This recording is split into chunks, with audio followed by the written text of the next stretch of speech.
Okay, chapter 5. The next day, Dumisani didn't show up, nor did he show up on Tuesday or Wednesday. I couldn't understand how anyone could waste such an opportunity. A job was a job these days. After all, we all knew there was a 90% unemployment. Mrs. Kumalo came into the salon every day looking more downcast with each passing hour. Maybe he isn't going to come anymore, she said to no one in particular. It rained that day and the salon was virtually empty except for one customer who Memory was attending to. I listened to the sound of the raindrops bombarding the roof like 1,000 tiny bullets. The sky was gray, and it was hard to imagine that behind all those clouds the sun still shone. Did you hear the latest about Patricia? Asked Memory, who was fond of a bit of gossip as all of us. Come on, tell us. I found out whose pregnancy that was. You'll not believe it. I would believe anything of that girl. It's Pastor Chassi's child.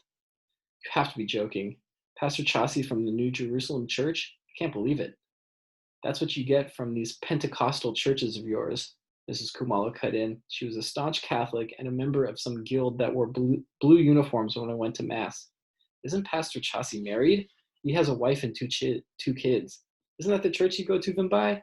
No, I go to Forward in Faith Ministries. He's refusing to accept the baby. It made for a juicy piece of gossip, but there's nothing new about the story of a pastor getting one of his flock pregnant. He could easily turn around and say that the Holy Spirit made him do it. But chances were that Patricia would be given some money and told to keep quiet. I had no moral high ground on which to stand in such matters. That's why I generally kept quiet when the girls gossiped about such things. I was very young when I had Chiwoniso. Her father was a very well-known businessman. 19 and unemployed, I was still living with my parents, but one day, coming home from the shops, a car pulled over. I was surprised to see it was Philip Mabayo, a flamboyant, good-looking man who was often on TV and had his name splashed in the newspapers almost daily. He was in his late 30s, but had made enough money for 20 lifetimes. How? It was better not to ask. He was driving a red Ford pickup, left-hand drive. It was the only one in the country. I thought he wanted to ask me for directions when he rolled down his window.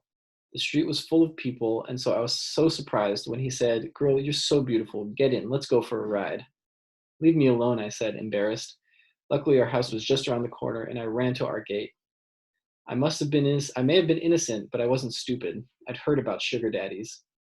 When I told my sister what had happened, she said that I was an idiot. I didn't care. I had a boyfriend, the same age as me, and even though he owned nothing, I loved him with a deluded passion that only youth can offer. A few days later, a neighbor's child came over and asked for me. He gave me a cell phone and said it was for me. I asked who it was from, and he said a man had given it to him. "Don't be a fool, take it," my sister said. It was a silver Nokia with a color screen, ready to use, with a SIM card installed. For the first time in my life, I had my own phone, but it was not long before I knew who'd given it to me. My suspicions were confirmed when the phone rang and there was a man on the other end. I remember my mother asking where I had got a phone from as I left the room to take the call. My sister mumbled some excuse on my behalf. "Who is it?" "It's Philip." "Do you like your new phone, or would you have preferred a Motorola?" I stuttered over my words. "Aren't you even going to thank me?" "Thanks." Ice broken, we spoke for about half an hour until he said he had to go. No one in my family said a thing, and I chose to assume I had their approval. Each time he called, we spoke for longer, and then he asked me out for lunch. I had never been taken out before, and I said yes. We had arranged to meet on the corner beyond the shops. There was no way I could have him pick me up at my parents' house. He was driving a long silver BMW. I had never sat in a car like it, and eased myself timidly into the seat beside him as he helped me with my seatbelt. The aircon hummed in the cool interior, and I was amazed at how much space there was. Those days he smiled a lot as we listened to soul music from the 90s. The car hit potholes on the patchy road, but I hardly felt them. It was so comfortable inside. "This is what being in Germany is like," he said. "Have you ever been to Europe?" "I have a brother in the UK. That's very good. Is he in the BBC?" "No, he does other jobs." "I meant British bottom cleaner." He apologized immediately when he saw that I did not like my brother to be insulted, even though I was sure he'd said it in jest. "You said there were 6 kids in your family? Which one is he?" "He's the fifth. And you're the youngest, of course. That's why you two are so close. Maybe when I next go there, I should pay him a visit. Where does he stay? Slow. Oh, that place. I have a flat in central London. I could have let him use it for free. He was an experienced man who'd seen the world, and I was just a guileless girl. The furthest I'd ever been was Morombedzi, where my grandmother lived. We went to Nando's, and he asked me what I wanted. Even though I'd read the menu, I could not bring myself to choose, so he ordered rice and peri peri chicken for me. The rich spices gave the food more flavor than the bland sadza and veg, which was our daily staple at home. I'd never used a fork and knife, but Philip wasn't bothered if I used a spoon for my rice and my hands for the meat. I remember thinking to myself, this is the high life. I was a shy person those days. It was not possible to be innocent without being shy. Philip did most, if not all, the talking. He enjoyed talking about his businesses. I loved it when he spoke about stocks and shares, things that I had no knowledge of. It was the opening up of a whole new world for me. He looked at me as if I were the most precious thing in the universe and ignored the stream of people who said, "Hello, Mr. Mambayo," as they passed by. I could feel the stares of envious women with heavy makeup and fashionable clothes boring through me as they wondered how a township girl like me had bagged the famous Philip Mabayo. But I hadn't begged him. I hadn't bagged him. Philip knew that I had a boyfriend, and he said he respected that. He just wanted to be friends. Do you want to go to my house? He asked. No. That's fine. He looked at the watch and said, in any case, I have to head back to work. I won't be able to take you home. I'm sure this will be okay. I'm sure you'll be okay catching a combi, won't you? From his wallet, he fished out a wad of cash and handed it to me without even bothering to count it.